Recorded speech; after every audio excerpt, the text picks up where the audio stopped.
అండి చూస్తున్నారు కదా! కచోరీ అండి. చాలా క్రిస్పీ ఆనియన్ కచోరీ ఇంట్లోనే ఈజీగా చేసేసుకోవచ్చు. ఎప్పుడైనా కచోరీ చేసినప్పుడు ప్రాబ్లమ్స్ వస్తూ ఉంటాయి. క్రిస్పీగా ఉండకపోవడము, ఆయిల్ ఎక్కువగా ఉండడము, పొంగకపోవడము. ఈరోజు నేను కచోరీ చేయడానికి పర్ఫెక్ట్ టిప్స్ షేర్ చేస్తున్నాను. నెక్స్ట్ లెవెల్‌కి వెళ్ళిపోదాం. ముందుగా అయితే కచోరీ కోసం పిండి తీసుకుందాము. దీనికోసం నేనిక్కడ 2 కప్పులు మైదా పిండి తీసుకున్నాను. ఇందులో అర టీ స్పూన్ సాల్టు, అర టీ స్పూన్ వాము, దీన్ని చేత్తో నలుపుకొని వేసుకోవాలి. తర్వాత ఒక కప్పులో ఆయిల్ తీసుకుంటున్నాను. పిండిలో 1/3 కప్పు వరకు ఆయిల్ వేసుకొని పిండిని బాగా కలుపుకోవాలి. వాటర్ పోయడానికంటే ముందే పిండిని 2-3 నిమిషాల వరకి బాగా కలిపేసుకోవాలి. తర్వాత కొద్దిగా వాటర్ పోసుకుంటూ చాలా సాఫ్ట్‌గా పిండిని కలుపుకోవాలి. మిగిలిన ఆయిల్ వేసుకొని 4-5 నిమిషాల వరకు పిండిని ఒత్తుతూ కలుపుకోవాలి. ఎలాగంటే పిండి చాలా మెత్తగా ఉండాలి. అంత సాఫ్ట్‌గా కలుపుకోవాలి. తర్వాత పిండిని పైకెత్తి ఇక్కడ నేను చూపిస్తున్నట్లుగా 2-3 నిమిషాల వరకు చేయాలి. ఇలా చేయడం వల్ల కచోరీ చేస్తున్నప్పుడు విరిగిపోకుండా క్రిస్పీగా వస్తాయి. తర్వాత పిండిని క్లాత్‌తో కప్పేసి 15-20 నిమిషాలు పక్కన పెట్టేద్దాం.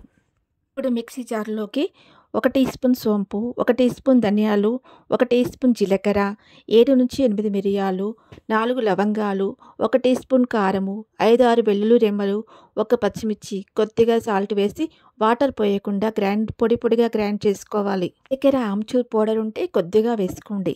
లేకపోతే స్కిప్ చేయండి. ఈ ఆనియన్ కచోరీ సీక్రెట్ ఈ మసాలానే. తీపి, కారం, పులుపు అన్నీ కలిపి ఉంటది.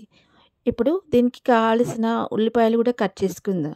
నేను ఇక్కడ 4 మీడియం సైజు ఉల్లిపాయలు తీసుకొని కట్ చేసుకున్నాను. తర్వాత ప్యాన్‌లోకి 2 టేబుల్ స్పూన్లు ఆయిల్ వేడి చేయాలి. ఆయిల్ వేడి కాగానే ప్రిపేర్ చేసి పెట్టుకున్న మసాలా వేసుకుందాం. దీన్ని లో ఫ్లేమ్‌లో 2-3 నిమిషాల వరకు కలుపుతూ ఫ్రై చేయాలి. తర్వాత ఇందులో 2 టేబుల్ స్పూన్లు శనగపిండి వేసుకుందాం. దీనివల్ల ఆనియన్ స్టఫింగ్ అనేది మెత్తగా కాకుండా పొడిగా ఉంటది.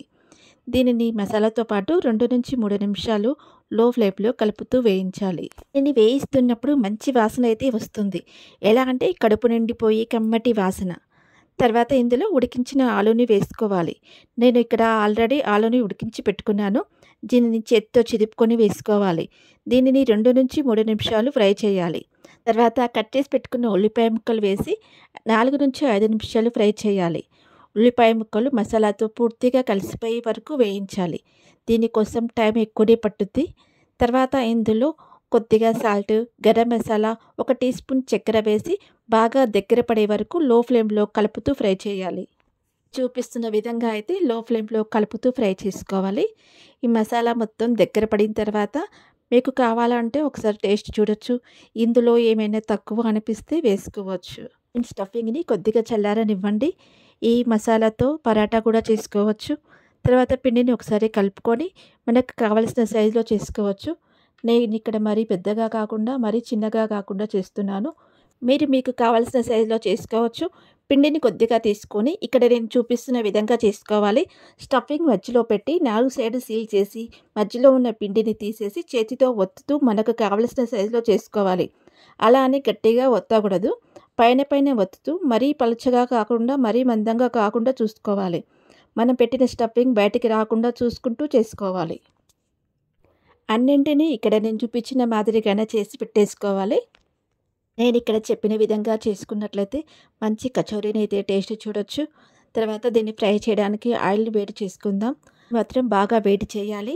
వేడిగా ఉన్న ఆయిల్‌లో వీటిని వేసి 10-15 సెకన్లు ఉంచి తీసేయాలి. దీనివల్ల కచోరీ పై భాగం బాగా కాలుద్ది.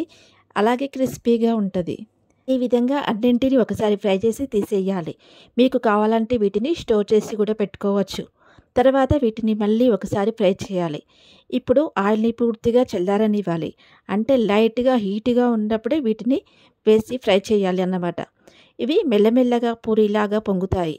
నేను ఇక్కడ 2 చొప్పున వేసి ఫ్రై చేస్తున్నాను. మరి కడాయి పెద్దదిగా ఉంటే ఎక్కువ వేసి చేసుకోవచ్చు. ఈ కచోరీని ఫ్రై చేయడానికి 15-20 నిమిషాలు టైం పట్టుద్ది. ఎందుకంటే చాలా లో ఫ్లేమ్‌లో ఫ్రై చేస్తున్నాం కాబట్టి. చూసారు కదా మన కచోరీ ఎలా బూరెల్లాగా పొంగాయో. మీరు కూడా ఈ విధంగా చేశారంటే ఒక్కటి కూడా విరిగిపోకుండా క్రిస్పీగా చేసుకోవచ్చు. చూస్తున్నారు కదా కొంచెం కూడా ఆయిల్ లేదు. చాలా అంటే చాలా బాగా వచ్చాయి. క్రిస్పీగా సూపర్‌గా ఉన్నాయి. తప్పకుండా మీరు కూడా ట్రై చేయండి. మరి మీకు ఎలా వచ్చిందో నాకు కామెంట్ చేయండి. మరి వీడియో నచ్చితే తప్పకుండా లైక్ చేస్తారు కదా! Thank you for watching.